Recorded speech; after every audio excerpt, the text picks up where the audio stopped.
नमस्कार, मैं हूं आपके साथ अभिषेक भट्टाचार्य। 543 सीटों में चुनाव के नतीजे आ रहे हैं और रुझान काफी दिलचस्प है इस बार, खासतौर से उत्तर प्रदेश में जिस तरह से उलटफेर हुआ है, हर कोई इससे हैरान है। इस वक्त अपडेट लखनऊ से बता रहे हैं, कांग्रेस मुख्यालय में जश्न का माहौल है। युवा कार्यकर्ता जीत का उत्साह दिखा रहे हैं। आज से कुछ समय पहले तक उत्तर प्रदेश में एक तरह से कांग्रेस का जिस तरह से पतन हुआ था, आज माहौल बिल्कुल बदल चुका है। समाजवादी पार्टी और कांग्रेस के दफ्तर में जश्न का माहौल है। 80 सीटों में से 43 सीटों पर समाजवादी पार्टी और कांग्रेस कई सीटें जीत चुकी है और बाकी की सीटों पर आगे चल रही है। कार्यकर्ताओं में जबरदस्त उत्साह देखने को मिल रहा है, क्योंकि उत्तर प्रदेश में दशकों के बाद एक बड़ा उलटफेर देखने को मिला है। खासतौर से समाजवादी पार्टी अखिलेश यादव के नेतृत्व में जिस तरह का परफॉर्मेंस इस लोकसभा चुनाव में उत्तर प्रदेश में देखने को मिला, वो काफी चौंकाने वाले हैं, क्योंकि लगातार बीते 2 चुनावों में उत्तर प्रदेश की ज्यादातर सीटों पर भारतीय जनता पार्टी का दबदबा रहा, लेकिन इस बार मामला पूरी तरह से पलट दिया है और नतीजों के चलते जबरदस्त उत्साह कार्यकर्ताओं में भी देखने को मिल रहा है। तस्वीरें आपको दिखा रहे हैं कांग्रेस और समाजवादी पार्टी उत्तर प्रदेश के मुख्यालयों की।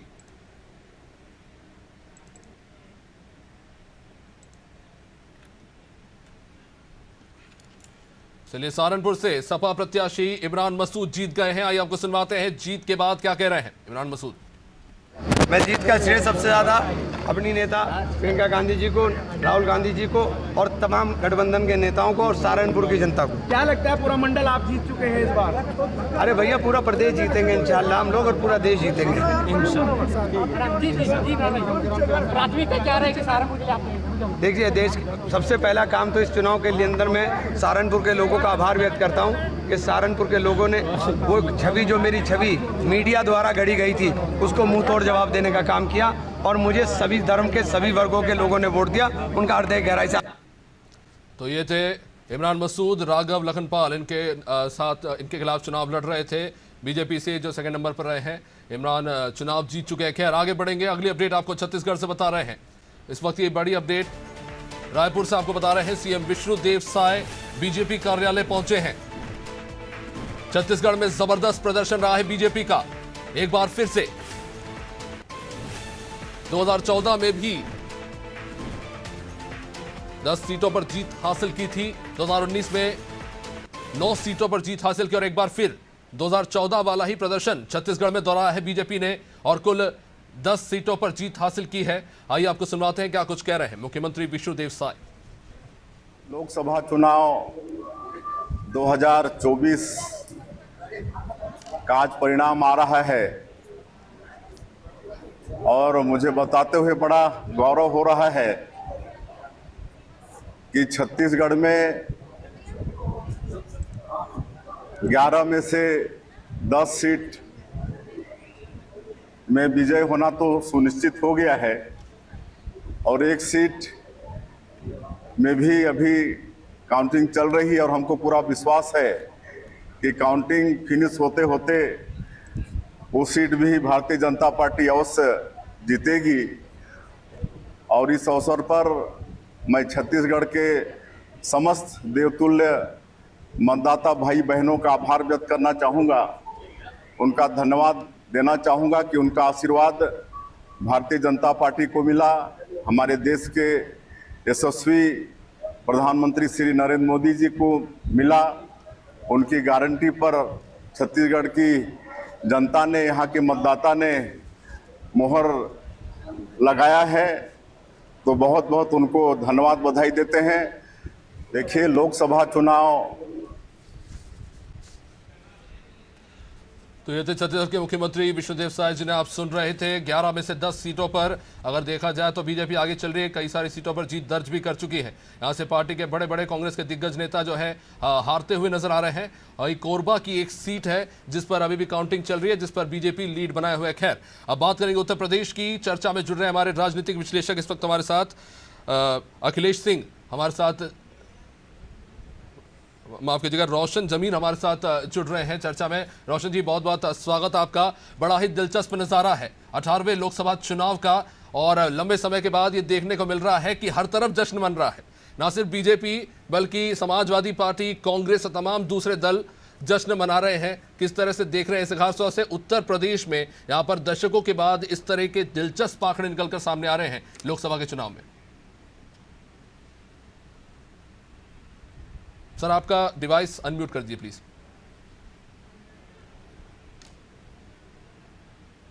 अभिषेक जी, सबसे पहले तो अनादि टीवी के तमाम दर्शकों का, हमारे तमाम पैनलिस्ट और स्टाफ का और तमाम श्रोताओं का को नमन करता हूं और बात की शुरुआत करता हूं। लोकतंत्र का महापर्व चुनाव संपन्न हुआ और उसकी मतगणना आज हुई और जिस तरह से नतीजे आए ये बिल्कुल कहीं से अप्रत्याशित नहीं थे।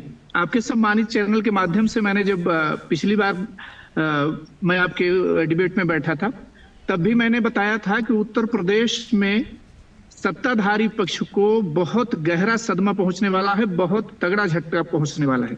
हालांकि इस पर हमारे भाजपा के जो साथी थे वो नाराज हो गए थे, उन्होंने मुझे सपा का प्रवक्ता वगैरह बता दिया था। लेकिन हम लोग जो है, जो ग्राउंड रिपोर्ट होती है सर, जो लोगों को आंखों से दिखाई पड़ता है, जो उनकी बातें समझ में आती है, वही हम बात करते हैं। हम किसी दल विशेष की बात नहीं करते। शुक्रिया उन सारे जो जीत के जो प्रत्याशी जीते हैं उनको हमारी तरफ से बधाई, और जो साथी हारे भी हैं उनको शुभकामनाएं इस बात के लिए कि उन्होंने संघर्ष किया लोकतंत्र के लिए। हार जीत चुनाव का एक अंग है। लेकिन इस जनादेश को अगर आप देखेंगे अभिषेक जी, तो दो बातें बड़ी समझ में आएंगी। जनता ने, मैं ये नहीं कहता कि बीजेपी को एकदम से निकाल दिया, ऐसा तो नहीं हुआ, लेकिन उनको झटका इस बात का जरूर दिया कि ये जो अहंकार है कि जो आप बोलते हैं वही सच है, इस नैरेटिव से बाहर आना पड़ेगा, इस माइंडसेट से उन्हें बाहर आना पड़ेगा। जी, आप कह रहे हैं कि पता था कि झटका लगने वाला है। एक तरफ हम देख रहे हैं बीजेपी 80 सीटों पर जीतने का दावा कर रही थी, 63-64 पे थी, और वही दूसरी तरफ समाजवादी पार्टी की तरफ से भी पहले कोई बड़े आंकड़े निकलकर सामने नहीं आए थे।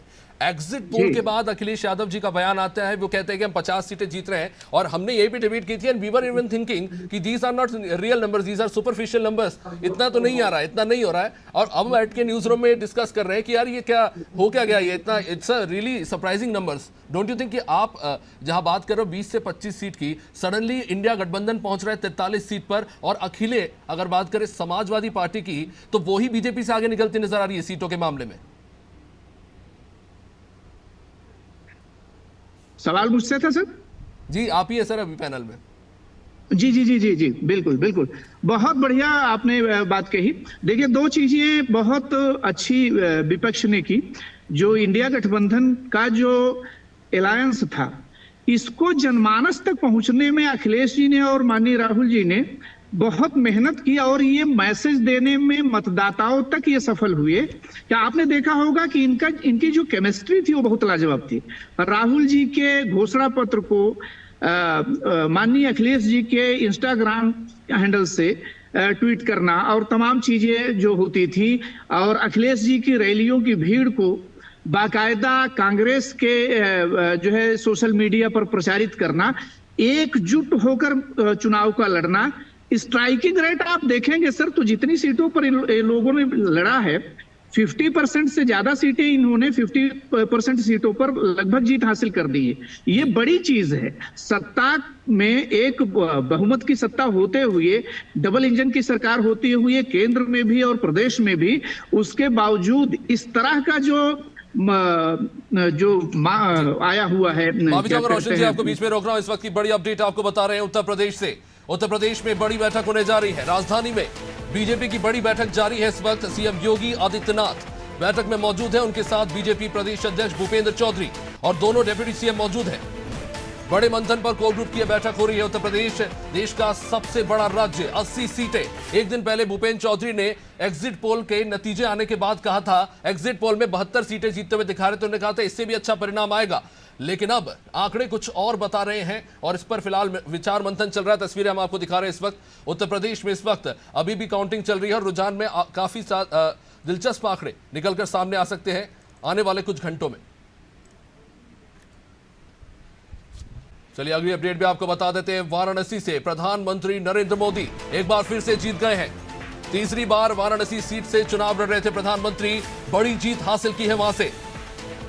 अजय राय कांग्रेस के प्रदेश अध्यक्ष, उनके खिलाफ वहां से चुनाव लड़ रहे थे, जो हार गए हैं 1,52,000 वोटों के अंतर से। बड़ी जीत प्रधानमंत्री मोदी ने हासिल की है वाराणसी में, लगातार तीसरी बार।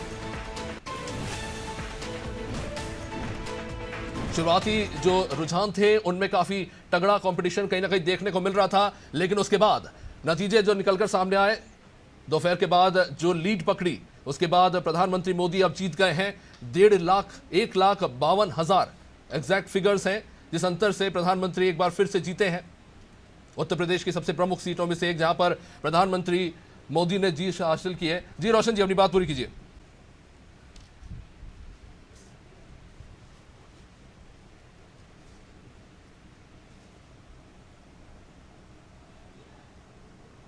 रोशन जी, आपकी आवाज नहीं आ रही।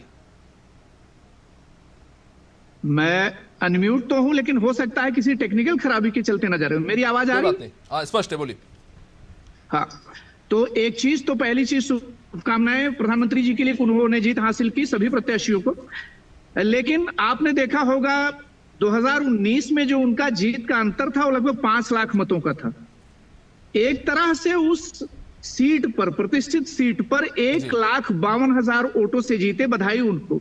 लेकिन जिस लीडरशिप को उन्होंने पप्पू कहना शुरू कर दिया था और 2 लड़के यूपी के कहना शुरू कर दिया था, माननीय राहुल जी जो जीते हैं रायबरेली से लगभग 3 लाख से ज्यादा वोटों से, और वायनाड से 3.5 लाख से ज्यादा वोटों से, ये चीज दर्शाता है कि भारतीय जनमानस ने, शुक्रिया मैं करता हूं तमाम वोटर्स का, जिन्होंने बड़ी समझदारी के साथ अहंकार से भरे हुए उनके जो जुमले थे, जो उन्होंने बहुत ज्यादा अस्तर विहीन बातें की। बट रोशन जी, उनका जवाब कांग्रेस इतना कॉन्फिडेंट थी इस विक्ट्री को लेकर, क्योंकि बात यह हो रही थी कि अमेठी में जब चुनाव, माफ कीजिए, वायनाड में जब चुनाव हो गए, उसके बाद आप रायबरेली के लिए फॉर्म भरते, और बात तो यह भी हो रही थी कि रायबरेली की जो सीट खाली की गई है वो राहुल गांधी को सेफ जोन देने के लिए की गई है। मैंने आपके सम्मानित चैनल के माध्यम से इस पर एक बात कही थी कि विपक्ष जो था, चुनाव शुरू होने से पहले आपने ध्यान दिया होगा कि 2014 और 2019 में जो विपक्ष था वो पूरे कॉन्फिडेंस के साथ लड़ा ही नहीं था। वो लड़ रहा था, एक फर्ज अदायगी थी, लेकिन वो कॉन्फिडेंस उनमें दिख नहीं रहा था।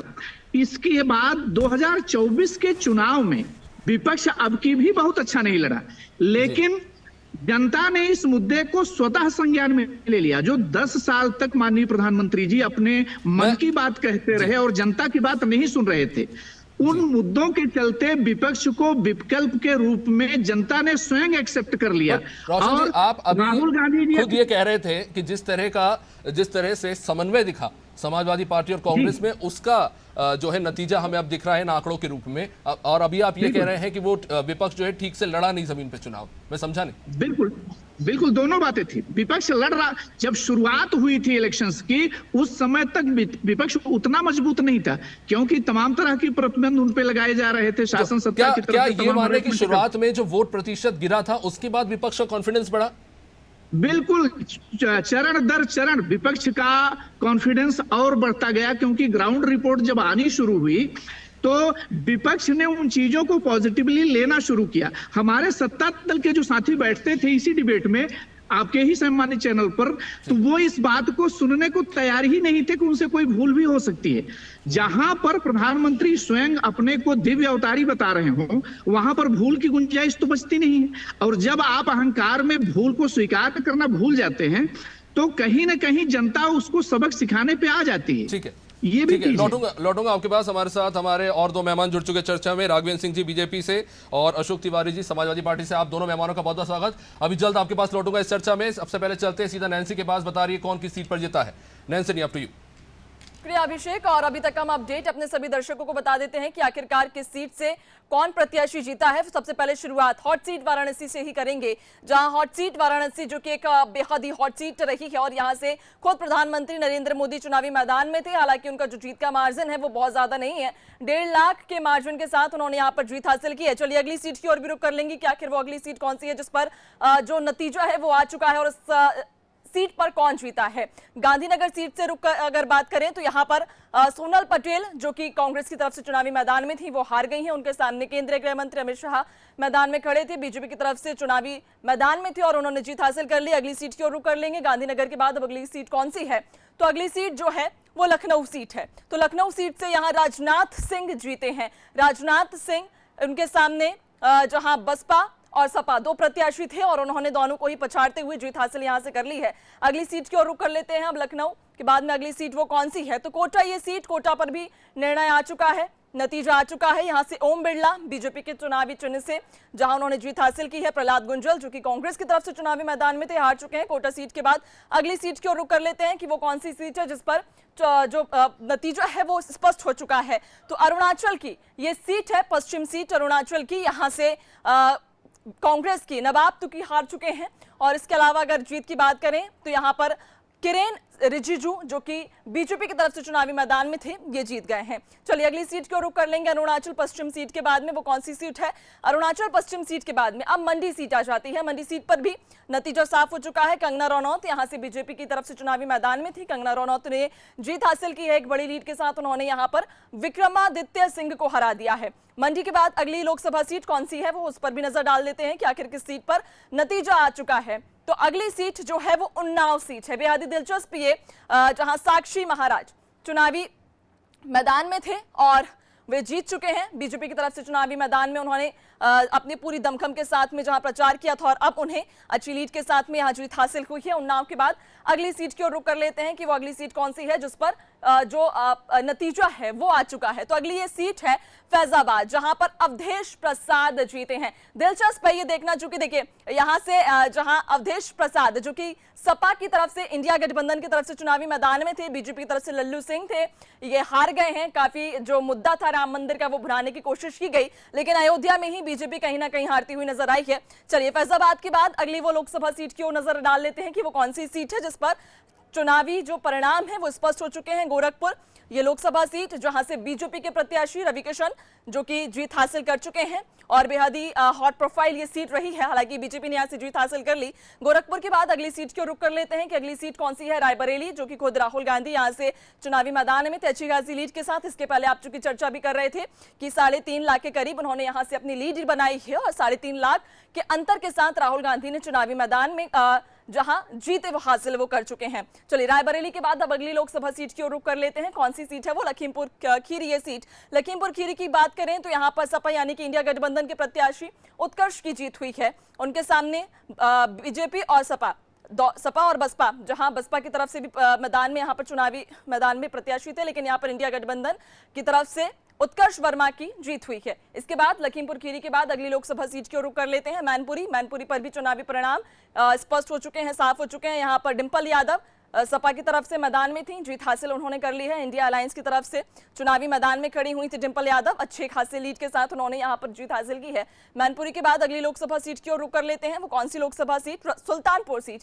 सुल्तानपुर पर भी चुनावी परिणाम आ चुका है और यहां से सपा के ही राम भुआल निषाद जीत चुके हैं, यानी कि इन्होंने जीत हासिल कर ली है। अगली लोकसभा सीट की ओर रुख कर लेते हैं। सुल्तानपुर के बाद विदिशा, काफी हॉट प्रोफाइल ये सीट रही है, चर्चित ये सीट रही है। खुद यहां से शिवराज सिंह चौहान पूर्व मुख्यमंत्री चुनावी मैदान में थे और यहां से शिवराज सिंह चौहान ने भारी लीड के साथ लगभग 6 या 6.5 लाख के अंतर के साथ में उन्होंने यहां जीत हासिल की है। विदिशा के बाद अगली लोकसभा सीट वो कौन सी है जहां पर चुनावी परिणाम आ चुके हैं। राजगढ़ ये सीट है। राजगढ़ बेहद ही दिलचस्प सीट रही थी, चूंकि खुद 32 साल के बाद यहां दिग्विजय सिंह चुनावी मैदान में उतरे थे और कांग्रेस की एक सीट पाने के लिए उन्होंने, जहां पूरी कांग्रेस ने जीतोड़ मेहनत की, लेकिन यहां से कांग्रेस हार चुकी है। बीजेपी के रोडमल नागर यहां से चुनावी मैदान में थे और उन्होंने जीत हासिल कर ली। चलिए अगली लोकसभा सीट की बात करेंगे। गाजीपुर सीट पर यहां फिर से सपा ने यहां पर जीत हासिल की, यानी इंडिया अलायंस की जीत हुई है। यहां पर अफजाल अंसारी जीत चुके हैं। इसके बाद अगली लोकसभा सीट की बात कर लेते हैं। गाजीपुर के बाद गुना सीट, ज्योतिरादित्य सिंधिया जो कि 2019 में हार गए थे, लेकिन उसके बाद में उन्होंने बीजेपी ज्वाइन की और अब एक अच्छी खासी लीड के साथ उन्होंने जीत हासिल कर ली है। गुना के बाद अगली लोकसभा सीट की ओर रुख करते हैं कि आखिर वो कौन सी सीट है जिस पर जो नतीजे हैं वो आ चुके हैं। इंदौर काफी दिलचस्प है, वहां पर मुकाबला रहा, चूंकि कांग्रेस की तरफ से कोई प्रत्याशी नहीं रहा। नामांकन के आखिरी वक्त यहां कांग्रेस के प्रत्याशी ने अपना नामांकन वापस ले लिया और बीजेपी में शामिल हो गए। शंकर लालवानी एकमात्र यहां पर दमदार प्रत्याशी थे, उन्होंने अच्छी खासी जीत के साथ में 10 लाख के मार्जिन के साथ जीत हासिल की है। इंदौर के बाद अगली सीट की ओर रुख कर लेते हैं। वो कौन सी सीट है जिस पर जो नतीजा है वो स्पष्ट हो गया है? टीकमगढ़ वो सीट, यहां पर वीरेंद्र खटीक जो कि बीजेपी की तरफ से चुनावी मैदान में थे, उन्होंने जीत हासिल कर ली। पंकज अहिरवार कांग्रेस के प्रत्याशी को शिकस्त दी है। टीकमगढ़ के बाद अगली सीट की ओर रुख कर लेते हैं। टीकमगढ़ के बाद वो कौन सी लोकसभा सीट है? खजुराहो सीट काफी यहां पर तीखा मुकाबला देखने को मिला। वीडी शर्मा जीत हासिल कर चुके हैं, हालांकि इसके अलावा जो इंडिया अलायंस की तरफ से आरबी प्रजापति हैं, उन्हें हार का सामना करना पड़ा। चलिए खजुराहो के बाद में अगली लोकसभा सीट की ओर रुख करेंगे कि वो कौन सी सीट है जिस पर जो नतीजे हैं वो स्पष्ट हो गए हैं। रतलाम की यदि बात करें तो अनीता चौहान जो कि बीजेपी की तरफ से यहां पर चुनावी मैदान में थी, जीत हासिल कर ली है। कांतिलाल भूरिया एक बड़ा नाम था कांग्रेस का, हार उन्हें दी है। अनीता चौहान बीजेपी की तरफ से यहां पर अच्छी खासी लीड के साथ जीत चुकी हैं। रतलाम के बाद अगली सीट की ओर रुख कर लेते हैं। रतलाम के बाद वो कौन सी? बस्तर, काफी हॉट प्रोफाइल ये सीट रही है और इस सीट से बीजेपी के महेश कश्यप जीत हासिल कर चुके हैं। बस्तर पर शुरुआत से ही जो एक लड़ाई है वो काफी दिलचस्प रही है दोनों ही पार्टियों के बीच में, लेकिन कवासी लखमा को शिकस्त देते हुए यहां महेश कश्यप ने जीत हासिल कर ली। चलिए अगली लोकसभा सीट की ओर रुख कर लेते हैं। बस्तर के बाद वो कौन सी सीट है? रायपुर ये सीट, रायपुर में बेहद ही मुकाबला दिलचस्प रहा। बृजमोहन अग्रवाल के, जो कि पहले से ही पोस्टर भी लगा दिए गए थे पार्टी के द्वारा, जीत के बधाइयां उन्हें दी गई थी और अब ये कहीं ना कहीं सच भी हो गया है। बृजमोहन अग्रवाल बीजेपी की तरफ से मैदान में थे, जीत चुके हैं। और रायपुर के बाद अगली लोकसभा सीट की ओर रुख कर लेते हैं। कौन सी वो सीट है? कोरबा सीट।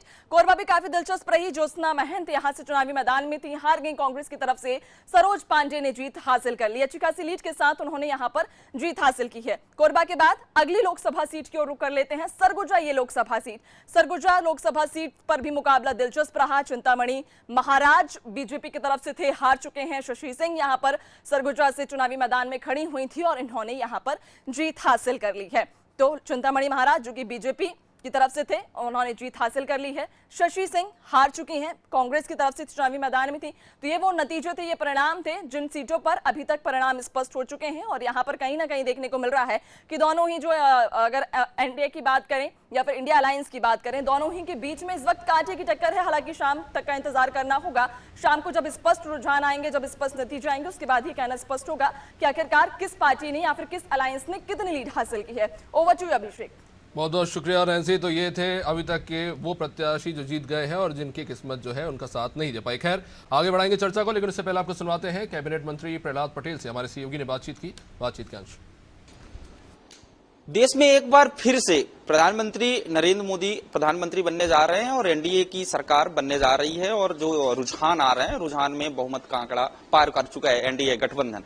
हमारे साथ बातचीत करने के लिए मोहन कैबिनेट के मंत्री प्रहलाद पटेल जी हैं, उन्हीं से जानते हैं। सर, कितनी मेहनत थी आप लोगों की, फिर से एक बार सरकार बनाने जा रहे हैं आप लोग, क्या कुछ कहेंगे? पहले तो मध्य प्रदेश की जनता का, मतदाताओं का और कार्यकर्ताओं का अभिनंदन भी और मतदाता और जनता का हृदय से आभार। भारतीय जनता पार्टी मध्य प्रदेश ने 29 में से 29 सीट जीतने का लक्ष्य रखा था। उस संकल्प को पूरा करने में जनता ने जो सहयोग किया उसके लिए उनके प्रति आभार मैं व्यक्त करता हूं। मोदी जी और मोहन जी दोनों का अभिनंदन कि हमने अपने लक्ष्य को प्राप्त किया है और जो परिणाम अब लगभग पूर्णता की तरफ है, उससे साफ हो गया कि तीसरी बार फिर मोदी सरकार बनेगी। सर, छिंदवाड़ा, राजगढ़, कांग्रेस कमेटी के 2 पूर्व मुख्यमंत्री चुनावी मैदान में थे, या कमलनाथ के बेटे नकुलनाथ थे, हालांकि कमलनाथ ही पूरा मोर्चा संभाल रहे थे। दिग्विजय सिंह भी चुनावी मैदान में थे। दिग्विजय सिंह ने भावुक अपील भी की थी सर कि ये मेरा आखिरी चुनाव होगा, वो भी हार गए। तमाम दिग्गज कांग्रेस के हार गए। क्या बदलाव था सर? छिंदवाड़ा के जीत पर मैं व्यक्तिगत तौर पर खुश हूं। भय का राज, भ्रम का साम्राज्य, षड्यंत्र की जो सामर्थ्य थी वो ढह गई। एक नौजवान ने इस किले को ध्वस्त कर दिया जो झूठ पर और भ्रम पर खड़ा हुआ था। और मुझे लगता है कि मैं चूंकि छिंदवाड़ा में खुद चुनाव लड़ा हूं तो भय तो मैंने खत्म कर दिया था, लेकिन भ्रम और षड्यंत्र बंटी साहू जी ने खत्म कर दिए। मैं उनका अभिनंदन करता हूं, शुभकामनाएं भी देता हूं भविष्य के। अच्छा काम करें और ये जवाब दें कि विकास बातों में नहीं होता, विकास जमीन पर होता है। और छिंदवाड़ा की जनता का मैं वास्तव में हृदय से अभिनंदन करता हूं। रहा सवाल राजगढ़ का, दिग्विजय सिंह बहुत वरिष्ठ नेता है, उन्होंने बहुत मेहनत की, उनको साधुवाद इस उम्र में इतना परिश्रम करने के लिए। उनकी अपील भावुक भी थी और सच्चाई भी थी कि वो आखिरी चुनाव लड़ रहे थे, लेकिन उनका जीतना संभव था नहीं। उनको क्यों भ्रम था ये वो जाने, लेकिन उनकी हार तय थी। मैंने एक दिन पहले कहा था कि छिंदवाड़ा और राजगढ़ कमल खिलेगा, बाकी मैं नहीं जानता, बाकी तो हम 29 के 29 जीत रहे हैं, लेकिन 2 जगह की मैं गारंटी देता हूं कि भाजपा जीतेगी। मुझे लगता है कि यह परिणाम दिया, राजगढ़ की जनता का भी अभिनंदन। सर 2019 में मोदी मंत्रिमंडल में मध्य प्रदेश को खूब प्रतिनिधित्व मिला था, आप भी मोदी मंत्रिमंडल का हिस्सा रहे। अब चूंकि सरकार बनने ही जा रही है, तो क्या अपेक्षाएं हैं मध्य प्रदेश की, क्या कुछ रहेगा अब की बार? नहीं, अपेक्षा क्या है, मतलब भारतीय जनता पार्टी हिस्सेदारी में कभी कंजूसी नहीं करती है, और जो परिणाम है उस परिणाम के आधार पर अच्छा स्थान मिलेगा, ऐसा मेरा विश्वास है। सर एक आखिरी सवाल है, भारतीय जनता पार्टी ने 400 पार का नारा दिया था सर, कहां पर अपन चूक गए सर? क्या मानते हैं कि जो 400 पार का नारा आपने निर्धारित किया था, अभी वो दिख नहीं रहे रुझानों में? क्या अनुमान है कि शाम तक में जब परिणाम स्पष्ट होंगे तो अपन बढ़ेंगे? नहीं, अब कोई संभावना मुझे नहीं लगती कि हम उस लक्ष्य के निकट जाएंगे, इसमें कोई भ्रम किसी को रहना नहीं चाहिए। लेकिन 400 प्लस का हमारा जो नारा था वो सही था। दक्षिण विजय इस बात का संकेत है। यदि हमने उत्तर प्रदेश, कुछ राजस्थान और कुछ महाराष्ट्र, यहां पर हमने ना खोया होता तो हम लक्ष्य के निकट थे। तो इसलिए मुझे लगता है कि आंकड़ा है जो अब जो सामने है वही सच्चाई है। हम 400 की तरफ जाने की स्थिति में नहीं है, ये सत्य है, लेकिन इस बारे में सिर्फ अगर कुछ हमारी कमी बेसी है तो इन्हीं राज्यों में रह गई है। जहां हम सैचुरेशन पर थे वहां पर हमको नुकसान हुआ है, लेकिन हमने नई इबारत लिखी है। हमने नॉर्थ ईस्ट में भी 2 राज्यों में सरकार बनी है, उड़ीसा में सरकार बन गई, वहां पर हमें लोकसभा का अच्छा परफॉर्मेंस है। आंध्र में विधानसभा में गठबंधन की सरकार है, वहां पर अच्छा परफॉर्मेंस है। तेलंगाना, तमिलनाडु, केरल, कर्नाटक, तो दक्षिण में जो हम चाहते थे कि हमारी उपस्थिति हो उसमें हम सफल हुए, लेकिन जहां हमारे गढ़ थे वहां पर हमें कुछ कमजोरियां का सामना करना पड़ा है। इसका चिंतन पार्टी करती है, जीतने का भी मनन करती है, हारने का भी चिंतन करती है। बहुत धन्यवाद सर अनादि टीवी से बातचीत करने के लिए। आप थे हमारे साथ प्रहलाद पटेल जी, जो मोहन कैबिनेट में मंत्री है। कह रहे हैं कि भारतीय जनता पार्टी एक बार फिर से देश में सरकार बनाने जा रही है और मोदी मंत्रिमंडल में खासतौर पर मध्य प्रदेश में पर्याप्त प्रतिनिधित्व मिलेगा, और उसके साथ ही डबल इंजन की सरकार मध्य प्रदेश को विकास की नई ऊंचाइयों तक ले जाएगा। कैमरा पर्सन अरविंद के साथ दुर्गेश गुलशन यादव, अनादि टीवी, भोपाल।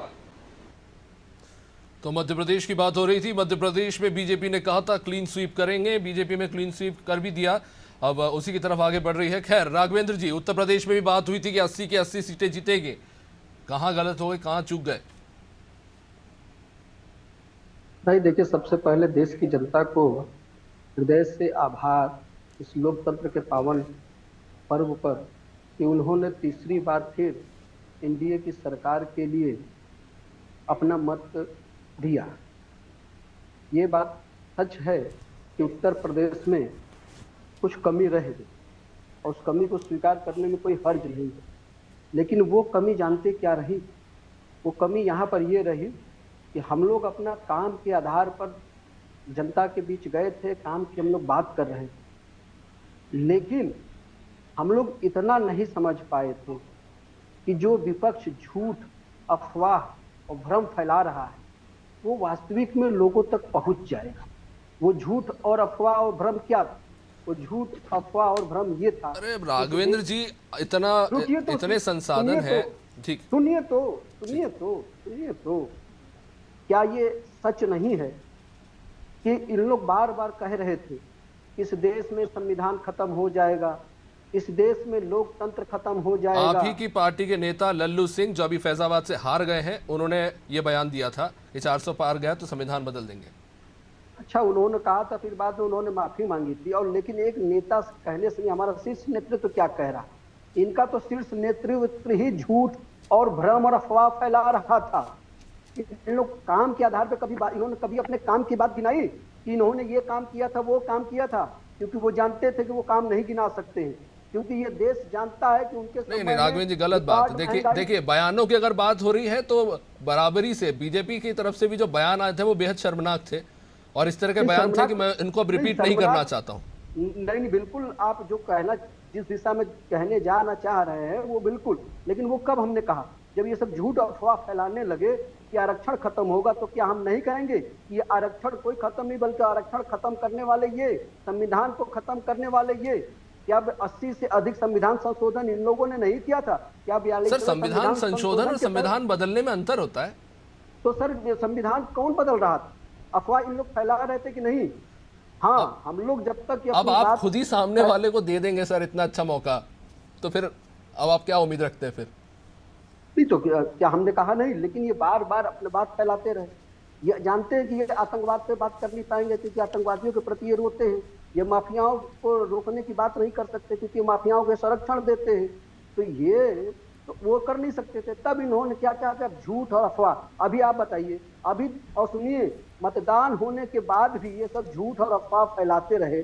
अभी इनके जय रमेश ने क्या कहा था कि अमित शाह जी ने जो है 150 डीएम को जो है फोन करके कहा है कि इंडी गठबंधन को हराना। अब बताइए इस तरह का झूठ क्या इन लोग कितना। और सुनिए, इन लोग ईवीएम, आप इन लोग ईवीएम, हम लोकतंत्र इनके लिए सुरक्षित हो गया अभी, अन्यथा अभी तक ये ईवीएम को दोष दे रहे थे, रो रहे थे, लोगों को भरमा रहे थे, लोगों को भड़का रहे थे, लोगों को उकसा रहे थे। ठीक है, जवाब ले लेते हैं अशोक जी से। अशोक जी, आपकी पार्टी के नेताओं को ईवीएम पे, निर्वाचन आयोग पे, सभी पे आपने सवाल उठाया था और जिस तरह के बयान दिए गए थे इन मुद्दों को लेकर, जैसा कि राघवेंद्र जी कह रहे हैं कि एक पूरी व्यवस्था को सवालिया घेरे में खड़ा कर दिया गया था। लेकिन आज जो उत्तर प्रदेश में नतीजे आए हैं निकलकर समाजवादी पार्टी के, और एक सबसे बड़ी पार्टी के तौर पर उभरी है उत्तर प्रदेश में, तो अब तो मानेंगे थोड़ा विश्वास बढ़ा है व्यवस्था पर? जी देखिए अभिषेक जी, उत्तर प्रदेश की समग्र जनता को मैं सादर अभिवादन करता हूँ, अभिनंदन करता हूँ और धन्यवाद देता हूँ जिन्होंने माननीय अखिलेश यादव जी की नीतियों पर और उनके छवि पर विश्वास करते हुए हमें भारी मतदान किया हमारे पक्ष में। और आज हम राष्ट्रीय नेतृत्व के रूप में जो है उभर के आए हैं और जो है हमारे राष्ट्रीय अध्यक्ष जी का बहुत बड़ा रोल होने वाला है इंडिया गठबंधन की सरकार जो बनने जा रही है। सच्चाई ये है। और जो है जहां तक सवाल इस बात का है, मैं स्पष्ट कर दूं आपको, 245 सीट या 42 सीट पर इस समय जो है भारतीय जनता पार्टी है, 245 सीट पर, और 245 सीट पर सरकार नहीं बनती है। सच्चाई है, भाजपा का दायरा खाली 245 सीट का है, ये स्पष्ट जान लीजिए। और नरेंद्र मोदी जी की विदाई हो चुकी है। उस पे भी चर्चा करेंगे क्योंकि एनडीए का आंकड़ा तो वैसे बहुमत के आगे चल रहा है अभी रुझानों में। आप बोलने दीजिए, आप हमें भी 2 मिनट बोलने दीजिए, तो बुलाया ना करिए हमको। आपके पास आ रहा हूँ, लेकिन मैं चाहता हूँ कि आप इस पे प्रकाश डालिए। अपनी बात पूरी कर लूं मैं ना।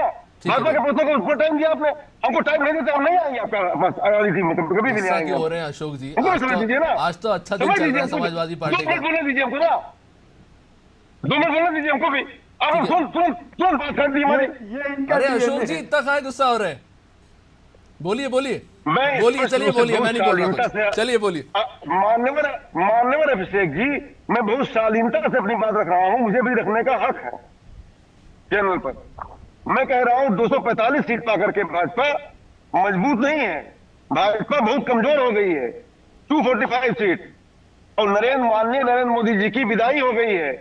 अब भाजपा भी सरकार बना ले अगर, तो मोदी जी प्रधानमंत्री बनने वाले नहीं है, ये स्पष्ट है। ये मैं आपके चैनल पर स्पष्ट रूप से घोषणा कर रहा हूं इस चीज का।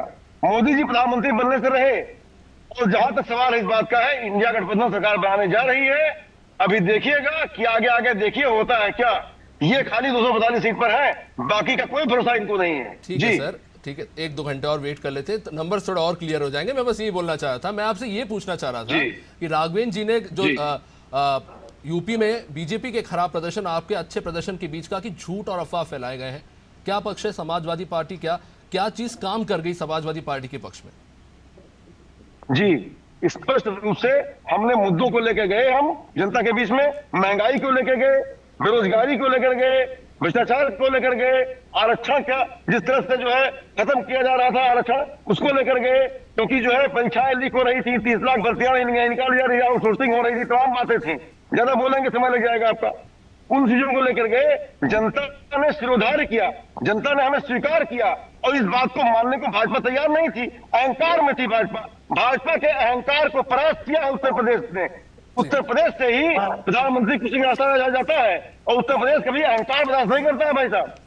ठीक है जी, उत्तर प्रदेश अहंकार को नाश करता है और उत्तर प्रदेश ने वही किया है, साफ साफ किया है, समझ दिया है भाजपा को कि चेत जाओ, अभी भी चेत जाओ, नहीं तो तुम्हारा सर्वनाश हो जाएगा भाजपा का। जी रोशन जी, क्या ऑब्जर्वेशन है इस चीज को लेकर, क्योंकि काफी सारी बातें हो रही थी नंबर्स को लेकर और अब जो नतीजे निकलकर सामने आए हैं समाजवादी पार्टी के पक्ष में, तो ये जैसा कि आपने बताया कि कांग्रेस और समाजवादी पार्टी का जो गठजोड़ था वो वहां पर काम कर गया। क्या वो मुद्दे भी वहां काम कर, क्योंकि जब मैं नंबर्स ऑब्जर्व कर रहा था तो इस बार मैंने देखा कि उत्तर प्रदेश में जो नए वोटर्स जुड़े हैं 82 लाख के लगभग वोटर्स हैं जो नए वोटर्स जुड़े, लेकिन अगर आप वोटिंग नंबर्स देखेंगे तो उसमें मात्र 15 लाख की बढ़ोतरी हुई है। तो ऐसे में हम क्या इसे माने कि जो यूथ वोटर्स थे उन्होंने वोट नहीं दिया, इंटरेस्ट नहीं दिखाया, जो नए वोटर्स हैं उन्होंने, और काफ़ी सारे, क्योंकि उत्तर प्रदेश में बड़े रीज़न रहे हैं जिसको प्रमुखता से उठाया भी गया, चाहे वो नौकरी का मुद्दा हो, चाहे वो पेपर लीक का मुद्दा हो, चाहे वो अग्निवीर का मुद्दा हो, तो क्या ये मुद्दे इम्पैक्ट कर गए?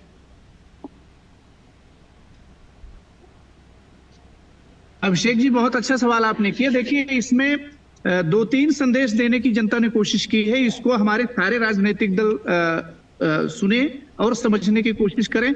खास तौर से सत्ताधारी पक्ष के लिए इसलिए आवश्यक हो जाता है कि मैं सत्ता दल का विरोधी नहीं हूं, लेकिन जो सवाल होंगे, चूंकि पावर उनके पास है तो सवाल तो सबसे ज्यादा उन्हीं से होंगे।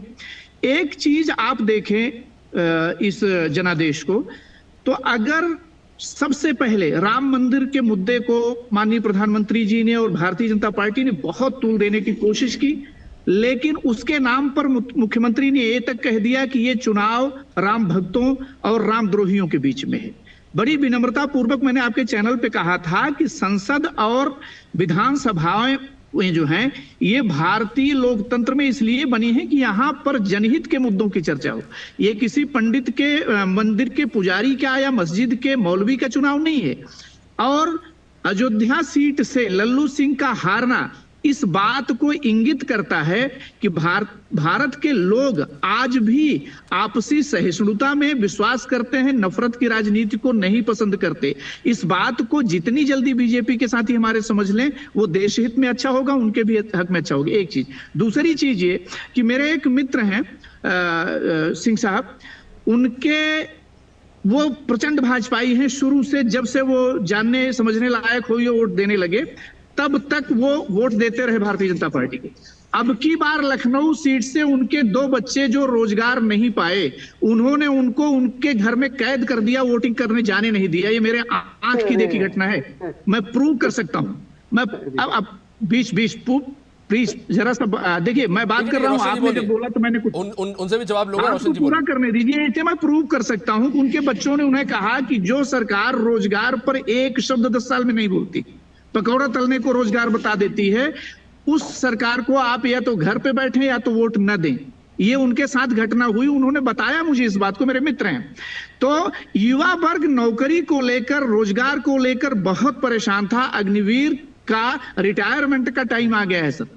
जो भर्ती हुए थे वो रिटायर होके घर आ रहे हैं। अब आप एक चीज बताइए कि उनको गुस्सा होगा कि नहीं, स्वाभाविक रूप से नाराजगी होगी कि नहीं। ये मुद्दे थे। और दूसरी चीज ये थी कि अनजाने में, ठीक है रोशन, एक मिनट रोकूंगा आपको। बड़ी खबर आ रही है इस वक्त बाराबंकी से। इंडिया गठबंधन के प्रत्याशी तनुज पुनिया जीत गए हैं, लगातार लीड पर थे और अब बाराबंकी में जीत हासिल की। यहाँ पे कड़ी टक्कर देखने को मिल रही थी राजरानी रावत से, लेकिन यहाँ पर तनुज पुनिया ने जीत हासिल की है और इसके साथ जीत की फहरिस्त में एक और नाम आगे बढ़ गया है। यहाँ पर मुकाबला काफी टक्कर का देखने को मिला था बीजेपी और कांग्रेस के बीच में, लेकिन कांग्रेस को यहाँ पे जीत हासिल हुई है और इसी के साथ एक और संख्या बढ़ गई है कांग्रेस की उत्तर प्रदेश की सीटों में। जी रोशन जी। हाँ सर, पहली चीज तो तनुज पुनिया जी को बधाई, जितने साथी जीत रहे हैं वो चाहे किसी भी दल के हो, हमारी तरफ से बधाई। मैं बात को अपनी पूरी कर लूं। एक चीज थी। दूसरी चीज क्या हुई कि जो विपक्ष आजकल आप जानते हैं अभिषेक जी कि चुनाव घोषणा पत्र को जो राजनीतिक दल के सक्रिय कार्यकर्ता होते हैं या पदाधिकारी होते हैं वही पढ़ते हैं। जनता के पास इतनी फुर्सत नहीं होती, जो नेता मंच से बोल देते हैं उसी को जनता घोषणा पत्र मान लेती है। कांग्रेस के घोषणा पत्र को शायद कोई पढ़ता या न पढ़ता, माननीय प्रधानमंत्री जी ने तैश में आकर एक बोल दिया कि वहां पर जो है कांग्रेस का घोषणा पत्र मुस्लिम लीग से मिलता जुलता है। इस चक्कर में 3 करोड़ लोगों ने कांग्रेस का घोषणा पत्र पढ़ लिया, अनजाने में फायदा पहुंचा दिया उन्होंने। और जब 3 करोड़ लोगों ने पढ़ लिया तो उसमें मुस्लिम लीग जैसी तो कोई बात नहीं थी, लेकिन बेरोजगारों को रोजगार देने की बात थी, किसानों को एमएसपी देने की बात थी, महिलाओं को 1 लाख रुपया सालाना देने की बात थी, 5 किलो के बजाय 10 किलो राशन देने की बात थी। इन चीजों ने एक नैरेटिव सेट कर दिया कि कहीं ना कहीं भाजपा से एक बड़ा वर्ग रूठ कर इनकी तरफ आकर्षित हुआ। इस पे भी आऊंगा अभी मैं, लेकिन उससे पहले जो राम मंदिर का मुद्दा, उस पर मैं जरूर जवाब चाहूंगा राघवेंद्र जी आपसे, क्योंकि ये सबसे बड़ा मुद्दा था। आपकी पार्टी के तमाम दिग्गज नेताओं ने हर मंच से राम मंदिर का जिक्र किया था और इसको प्रबलता से आगे रखा था। लेकिन ये जो आंकड़े निकलकर सामने आ रहे हैं, चाहे उत्तर प्रदेश में हो या फिर जो ओवरऑल एनडीए के आंकड़े निकलकर सामने आ रहे हैं, इसे किस तरह से देखें कि राम मंदिर का मुद्दा चला नहीं या फिर राम मंदिर का मुद्दा चला, इसलिए इससे भी खराब स्थिति नहीं तो हो सकती थी? नहीं, देखिए, हमने अभी आपसे क्या कहा कि देश की जनता जनार्दन बहुत समझदार है। थोड़ी देर के लिए, कुछ समय के लिए जरूर इन लोगों ने बरगला लिया, इन लोगों ने झूठ अफवाह आरक्षण खत्म हो जाएगा, इन लोगों ने जो है एक समाज में जो अफवाह होता है और झूठ होता है वो कुछ समय के लिए जरूर कर लिया है। अब अफवाह की बात है तो जो अभी बात रोशन जी ने कही वो भी सच है कि आपने उनको, और ये भी बड़ा दिलचस्प है, एक मंच पे जाके प्रधानमंत्री जी ने इसे मुस्लिम लीग का बता दिया, वही दूसरे मंच में जाके कोई इसे माओवादियों का मैनिफेस्टो बता रहा है। बिल्कुल सही, बिल्कुल मैं अभी इसका उत्तर आपको देने वाला था। क्या ये सच नहीं है कि कांग्रेस पार्टी ने अपने पेज नंबर 7-8 पर अल्पसंख्यकों के लिए, मुस्लिमों के लिए अलग व्यवस्था करने की बात नहीं कही है? और सुनिए, वो कहती नहीं है, वो करती है।